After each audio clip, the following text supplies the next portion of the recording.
Hey folks, it's Dave Smith at Correctional Officer Lifestyle.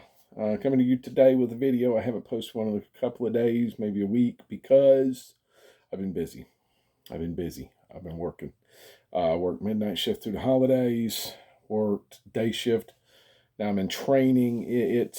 My body is having a really hard time adjusting as I get older.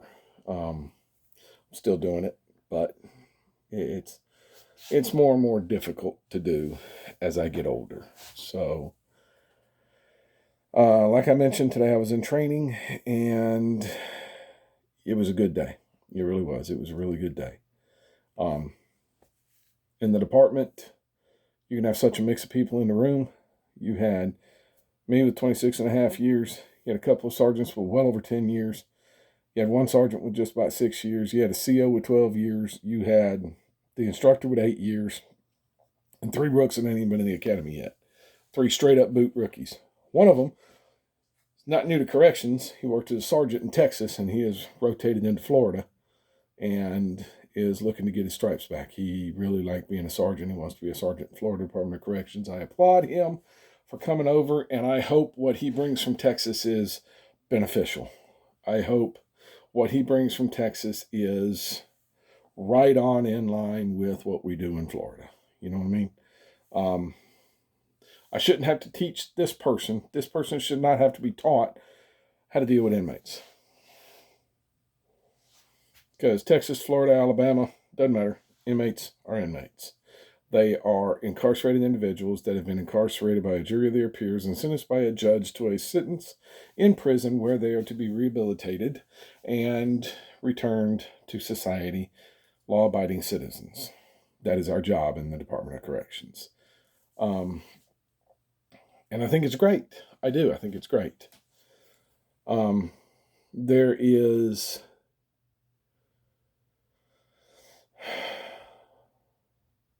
a new, well, it's not new, but it's 5 purposes of corrections, 5 purposes of corrections. And I think this is going to be my next video series that I go into, is the 5 purposes of corrections. I did the 10 big rocks of corrections. Now we need to go through the 5 purposes of corrections. And there are 5 purposes, and 2 of them mirror what's said in the big rocks, the last 2, rehabilitation and restoration. Okay, but it's retribution, incapacitation, deterrence, rehabilitation, restoration. Those are the 5 purposes of corrections. Okay, just to give you a quick overview before I start any new video series, a quick overview of that is retribution. We are not retributing against the inmates. That's not what this is about. The retribution is society sentencing or convicting this person of a crime and a judge convicting them to a prison sentence in retribution for breaking the law. That's where we are with that. Okay? Incapacitation. When you remove somebody from society, you incapacitate them. They are no longer able to deal their dirty dealings with the people that they dealt them with because they're incapacitated. They're in prison. Okay? Deterrence. Hopefully other people will see them being incapacitated and say, oh, I don't want that to happen to me, so let's not commit a crime so that doesn't happen to me. Or another type of deterrence is, man, I've done this before. I've done my time. I've served my sentence. I don't ever want to go back. I'm going to straighten up, fly right, and be a good citizen. Deterrence. Of course, I've covered rehabilitation and restoration before. You get them in, you fix them, you make them better. You turn them into law-abiding members of society, teach them there's a better way. You basically put them through rehab.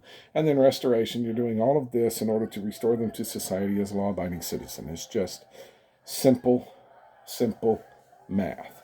Like a friend of mine used to say, it's not rocket science, it's prison. Prison's easy. All right? That's all I got for this one, folks. That's all I got for this one. Look forward to the new video series coming out. I'm thinking it's going to be a good one. I really am. I'm thinking it's going to be awesome. At this point in time, though, I just need to remind everybody that domestic violence is real. Domestic violence is a thing. Domestic violence sucks, and we need to get rid of it.